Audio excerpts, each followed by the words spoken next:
Good morning, students. Welcome back to the new session of learning in this lockdown period.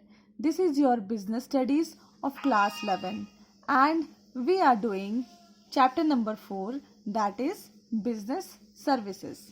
In the last video, we completed all the principles of insurance. In today's video, we are going to deal with the types of insurance.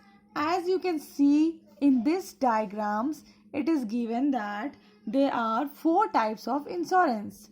First is life insurance, second is fire insurance, third is marine insurance, and fourth is health insurance. So first we will study about life insurance.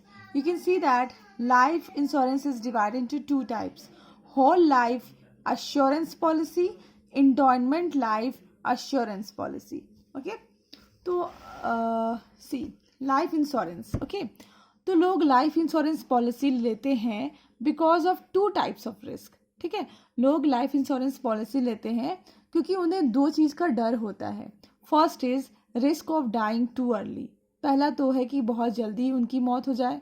ठीक है, like in accidents due to some illness और any reason can be. Okay, and second is risk of dying too late. और दूसरी reason है कि हो सकता है कि वो 100 साल जिए उसके बाद मरे.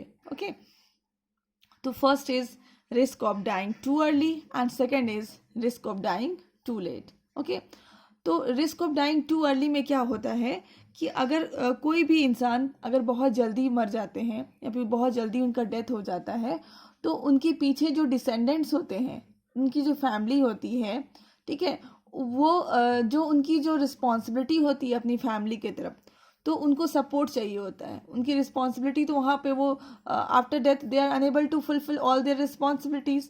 तो जितने भी उसके डिसेंडेंट्स होते हैं वो क्या करते हैं, उनकी जो देख रेख होती है, उनको फिनेंशियल सपोर्ट चाहिए होता है, इसलिए वो पॉलिसी लेकर के रखते हैं. ठीक है, तो जो पॉलिसी का अमाउंट होता है वो क्या होता है कि वो उनको मिल जाता है, उनकी फैमिली को, और वो लोग इकोनॉमिक इंडिपेंडेंट हो जाते हैं. Okay, and second is risk of dying too late. इसमें क्या होता है कि आप बहुत साल तक अगर आप जी रहे हैं, ठीक है, तो उसमें क्या प्रॉब्लम हो जाती है, उसमें ये हो जाती है कि आप एक एज के बाद कमाना छोड़ देते हैं, आप अर्न नहीं कर सकते हैं एक एज के बाद. ठीक है, तो आपको जितनी भी आपकी खर्चे होते हैं, एक्सपेंसेस होते हैं, आप उसमें बहुत ज़्यादा बीमार पड़ रहे हैं और जो ओल्ड एज में आपको बहुत ज़्यादा मेंटेनेंस की ज़रूरत होती है, तो वो सब आप पूरा नहीं कर सकते हैं. तो उसके लिए भी लोग क्या करते हैं, इंश्योरेंस ले लेते हैं. ओके, तो that is risk of dying too late. ताकि जो इंश्योरेंस ले लेते हैं तो उनको हर एक मंथ कुछ कुछ पैसा आते रहता है और उससे उनकी पूरी जीविका, लाइवलीहुड बोल सकते हो, वो आगे बढ़ती रहती है. Okay, generally people take life insurance policy when they have the fear of dying too early. ठीक है, जनरली वो लोग क्यों लेते हैं, क्योंकि वो लोग का फियर रहता है कि वो लोग बहुत जल्दी इस दुनिया को छोड़ के चले जाएंगे. Then to provide financial support to their family they take life insurance policy. और अपनी फैमिली को एक सपोर्ट देने के लिए, फिनेंशियल सपोर्ट देने के लिए वो क्या करते हैं, लाइफ इंश्योरेंस पॉलिसी लेते हैं. Okay, sometime people take life insurance policy to get financial support, economic independence during their old age. और कुछ लोग ऐसे भी होते हैं जो कि फिनेंशियल सपोर्ट और इकोनॉमिक इंडिपेंडेंस की वजह से ओल्ड एज के लिए भी पॉलिसी लेते हैं.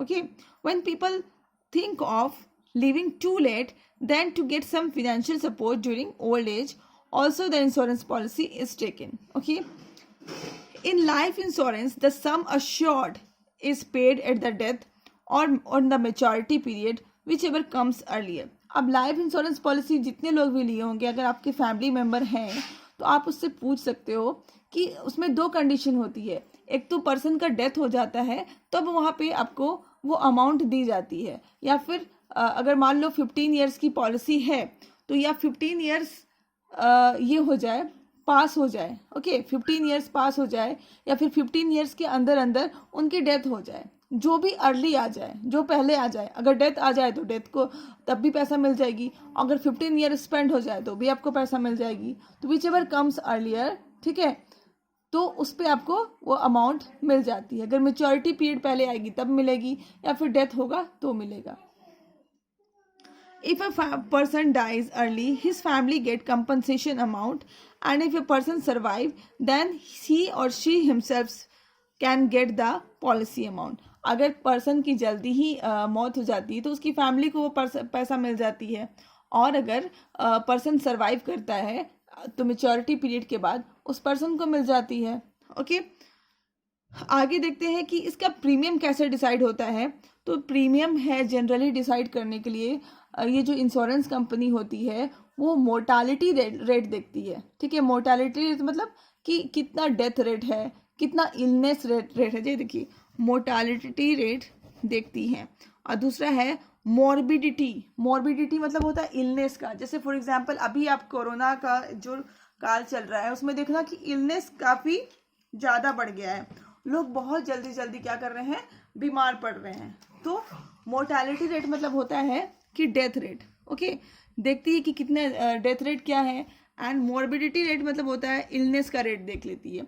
इन चीज़ों को, इन आंकड़ों को देखकर स्टैटिस्टिकल डेटा देखती है. तो इन आंकड़ों को देखने के बाद वो अपना प्रीमियम डिसाइड करती है. It is hard to predict when the person will die. So insurance company ये मतलब कोई भी दुनिया का, वर्ल्ड का कोई भी जो कंपनी है वो कभी प्रिडिक्ट नहीं कर सकता है कि कौन सा पर्सन कब उसकी मौत हो जाए. इसीलिए ये जो इंश्योरेंस कंपनी है ये प्रीमियम डिसाइड करते समय स्टैटिस्टिकल डेटा को देखती है. ठीक है, इसके साथ ही साथ ये जो प्रीमियम पे करती है वो या तो मंथली होता है, या तो क्वार्टरली होता है, या तो हाफ ईयरली होता है, या फिर एनुअली होता है. It depends on the agreement. Okay, अब मैं कुछ प्रिंसिपल का नाम बोलूँगी जो कि लाइफ इंश्योरेंस पॉलिसी में एप्लीकेबल नहीं है. Okay, they are principle of इंडिमनिटी.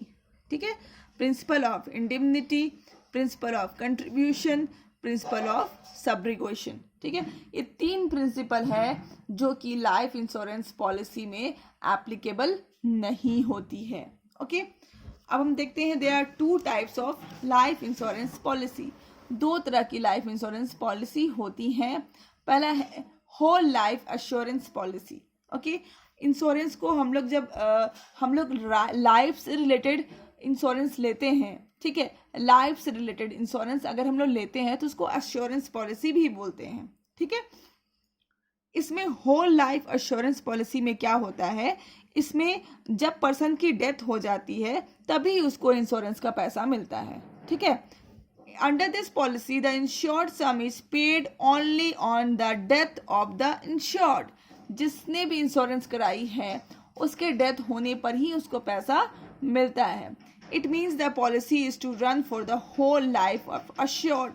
और जिस पर्सन का भी इंश्योरेंस हुआ है उसको यहाँ पे अश्योर्ड बोला जा रहा है. ठीक है, तो वो पर्सन को क्या करना पड़ता है, पूरे लाइफ, अपनी पूरी लाइफ की भर वो प्रीमियम को पे करना पड़ता है. उसकी डेथ होने के बाद पॉलिसी का पैसा मिलता है, और वो फिक्स्ड पीरियड होता है जब तक उसको पे करना है. अमाउंट लाइक 20 to 30 ईयर्स होता है. और उसके बेनिफिशियरीज जो होते हैं उनको at the time of death पैसा मिलता है. If the premium is also paid for the whole life then it is called whole life policy. ठीक है, अगर प्रीमियम पूरे लाइफ के लिए यहाँ पे करना पड़ता है, that is why it is called whole life policy. Okay, next is endowment life assurance policy. ठीक है, इसमें क्या होती है, इसमें 2 चीजें होती हैं. एक तो एक्सपायरी पीरियड होता है और दूसरा होता है डेथ ऑफ ए पर्सन. जो भी पहले आ जाए, हो सकता है कि पर्सन का डेथ पहले आ जाए तो भी इंश्योरेंस कंपनी पैसा दे देगी. और अगर मेच्योरिटी पीरियड आ जाती है पहले, और जो जिसने इंश्योरेंस कराई है वो अगर सर्वाइव कर रहा है तो भी कंपनसेशन देती है. तो this is called endowment life assurance policy. Apart from 2 types जो मैंने आपको इंडाउनमेंट पॉलिसी बताया और होल लाइफ पॉलिसी बताया, उसके अलावा भी बहुत सारे पॉलिसीज आपको सुनने को मिलेंगे, लाइक जीवन मित्रा, जीवन साथी, मनी बैक पॉलिसी, जीवन सुरभि, बीमा संदेश एंड जीवन किशोर एक्सेट्रा. ओके, अब हम आगे देखते हैं fire insurance. Okay, fire insurance तो आपको समझ में आता ही होगा. फायर इंश्योरेंस का मतलब होता है कि किसी ने अपनी प्रॉपर्टी का, ठीक है, इंश्योरेंस कराया. Against what, against fire. किसी को लगता है कि मेरा जो प्रॉपर्टी है वो फायर से डैमेज हो सकता है तो वो अपना फायर इंश्योरेंस ले सकता है. ठीक है। तो fire insurance provide protection against the loans और डैमेज बाय फायर, लाइटनिंग, एक्सप्लोशंस। इस तरह से अगर डैमेज होता है, ठीक है, तो क्या होता है, फायर इंश्योरेंस कंपनसेशन देती है। मतलब खुद से अगर कोई इंटेंशनली फायर लगा देता है तो पैसा नहीं देती है, बट वहाँ पे लिखा रहता है किस कारण से फायर लगने वाली है, ठीक है, डिस्क्रिप्शन होती है कि किस कारण से पैसा फायर लगने वाली है। अगर उस कारण से फायर हुआ then only they will give the compensation. Okay, kinds of fire insurance policy. There are two kinds of fire insurance policy: specific policy and double insurance.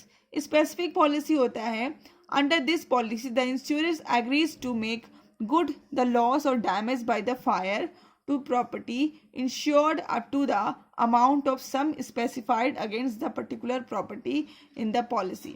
ठीक है, इसमें इंश्योरेंस जो है वो एग्री करता है कि अगर मेरे प्रॉपर्टी में कुछ डैमेज हो जाएगा ड्यू टू फायर, देन क्या होगी, उसको एक स्पेसिफिक सम होगा, मतलब एक स्पेसिफिक अमाउंट का पैसा होगा, वो उसको मिल जाएगा।